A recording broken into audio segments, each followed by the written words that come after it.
ഈ വാരം നമ്മൾക്ക് ബാംഗ്ലൂരിൽ നിന്നുമാണ് എഴുത്ത് വന്നിരിക്കുന്നത്. പ്രിയപ്പെട്ട ശ്രീവാസ്തവ്, എൻ്റെ പേര് വിനോദ്. ഞാൻ ബാംഗ്ലൂരിലാണ് ജോലി ചെയ്യുന്നത്. എനിക്ക് വാസ്തവിൻ്റെ പ്രോഗ്രാം വളരെ ഇഷ്ടമാണ്. സാധാരണ ജ്യോതിഷ പരിപാടികളിൽ നിന്നും അവതരണ ശൈലി കൊണ്ട് താങ്കളുടെ പ്രോഗ്രാം വേറിട്ട് നിൽക്കുന്നു. ഒരുപാട് വിജ്ഞാനപ്രദമായ കാര്യങ്ങൾ അറിയുവാൻ കഴിഞ്ഞു. എന്നോട് ഇവിടുത്തെ ഒരു ജ്യോത്സ്യൻ തൊഴിലഭിവൃദ്ധിക്ക് വേണ്ടി ദേഹരക്ഷ ധരിക്കുവാൻ പറഞ്ഞു. ത്രിപുരസുന്ദരി ധരിക്കുന്നതാണോ രാജഗോപാലം ധരിക്കുന്നതാണോ നല്ലത്? ഏതിനാണ് കൂടുതൽ ഫലപ്രാപ്തി എന്നറിയണം, പറഞ്ഞു തരുമെന്നുള്ള വിശ്വാസത്തോടെ സ്നേഹപൂർവ്വം വിനോദ് എന്നാണ് പറഞ്ഞിരിക്കുന്നത്.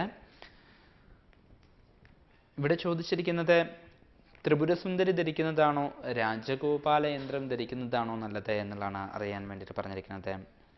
തൊഴിൽപരമായിരിക്കുന്ന അഭിവൃദ്ധിക്ക് ഇത് രണ്ടും ഗുണം ചെയ്യുന്നതായിരിക്കുന്ന യന്ത്രങ്ങൾ തന്നെയാണ്. ത്രിപുരസുന്ദരി എന്ന് പറയുമ്പോൾ അത് ദേവീ യന്ത്രമാണ്, ശാക്തേയ രീതിയിലായിരിക്കുന്ന ഭഗവതിയുടെ യന്ത്രമാണ് ത്രിപുരസുന്ദരി എന്നുള്ളത്. രാജഗോപാല യന്ത്രം എന്നുള്ളത് വൈഷ്ണവ യന്ത്രമാണ്.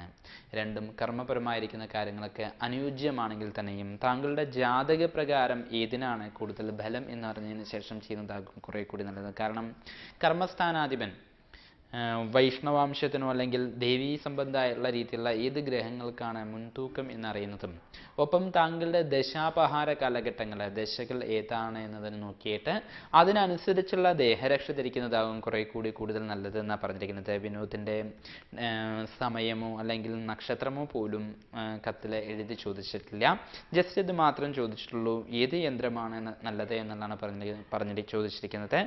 ഒന്നിന് വേറൊന്നിനേക്കാൾ നല്ലതാണ് എന്ന് പറയാൻ സാധിക്കില്ല. താങ്കളുടെ ജാതക പ്രകാരം ഏതിനാണ് കൂടുതൽ പ്രാധാന്യം എന്നറിയണമെന്ന് മാത്രം. കർമാധിപന് ബലം നൽകുവാൻ ശേഷി ഏത് ഗ്രഹത്തിനാണോ കൂടുതൽ ആ ഗ്രഹത്തിനെ പ്രൊമോട്ട് ചെയ്യുന്ന ബലം വെപ്പിക്കുന്ന യന്ത്രങ്ങൾ ധരിക്കുന്നതാകും കൂടുതൽ ഉചിതം എന്ന് പറയാം. കർമാധിപൻ്റെ മന്ത്രങ്ങളും സ്തോത്രങ്ങളും എല്ലാം തന്നെ ജപിക്കുന്നതും കർമാധിപനെ ബലം വരുത്തുവാനുള്ളതായിരിക്കുന്ന ദേഹരക്ഷകൾ ചെയ്യുവാനും ഏറ്റവും ഗുണം ചെയ്യുന്നതെന്നാണ് പറയാം. അപ്പോൾ ത്രിപുരസുന്ദരിയാണോ രാജഗോപാലമാണോ ധരിക്കേണ്ടത് എന്നുള്ളത് ആധികാരികമായി പറയണമെങ്കിൽ താങ്കളുടെ ജാതകം കാണുക തന്നെ വേണമെന്നാണ് പറയുന്നത്.